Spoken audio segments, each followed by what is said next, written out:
De-a lungul mileniilor, oamenii s-au întrebat dacă viața se încheie cu adevărat odată cu ultima suflare, sau dacă există un ciclu secret al existenței.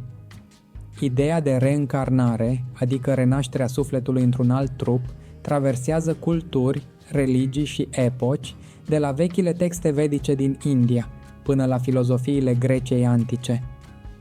Această credință continuă să fascineze pentru că răspunde unei nevoi profunde, dorința de a găsi sens și continuitate dincolo de moarte.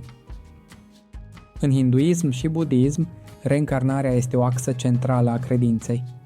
Adepții consideră că sufletul, Atman sau conștiința, trece prin nenumărate cicluri de viață, influențate de karma, adică suma faptelor și intențiilor fiecărei existențe.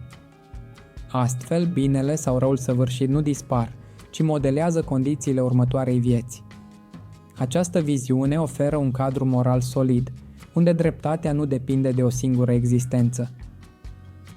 În tradițiile occidentale, ideea reîncarnării a fost mai puțin dominantă, dar nu absentă. Pitagora și Platon discutau despre migrarea sufletelor, iar unele curente gnostice timpurii au păstrat credința într-un ciclu al renașterilor. Chiar și în iudaismul cabalistic există referințe la Gilgul Neshamot, rotirea sufletelor. Aceste exemple arată că fascinația pentru o viață după moarte nu a fost niciodată exclusiv orientală. În epoca modernă, reîncarnarea a revenit în atenție prin cercetări parapsihologice și studii de caz fascinante. Medici și psihologi au documentat povești de copii care își amintesc detalii precise despre vieți anterioare, cu informații ce par imposibil de cunoscut altfel. Cazurile investigate de profesorul Ian Stevenson de la Universitatea din Virginia rămân celebre. Sute de relatări, verificate prin mărturii și documente istorice, pun sub semnul întrebării granița dintre scepticism și mister. Există și experiențe de déjà vu sau vise recurente pe care unii le interpretează ca ecouri ale unor existențe trecute. Deși știința explică aceste fenomene prin memorie și neurologie, mulți oameni găsesc în ele o dovadă subtilă a reîntoarcerii sufletului. Această ambiguitate între știință și spiritualitate face ca subiectul să rămână captivant. Criticii reîncarnării invocă însă lipsa dovezilor empirice solide. Conștiința, susțin ei, este produsul creierului, iar moartea înseamnă finalul absolut. Din perspectiva neuroștiinței, amintirile din vieți anterioare ar putea fi doar construcții imaginative, influențate de cultură, sugestie sau dorința de sens. Adepții replică totuși că absența dovezilor nu este dovada a inexistenței. Unele religii creștine resping reîncarnarea, pe motiv că intră în conflict cu învierea promisă de Dumnezeu. Cu toate acestea, există gânditori moderni care încearcă să reconcilieze ideea de suflet etern cu posibilitatea unor multiple încarnări, susținând că iubirea divină ar putea permite mai multe șanse de învățare și evoluție.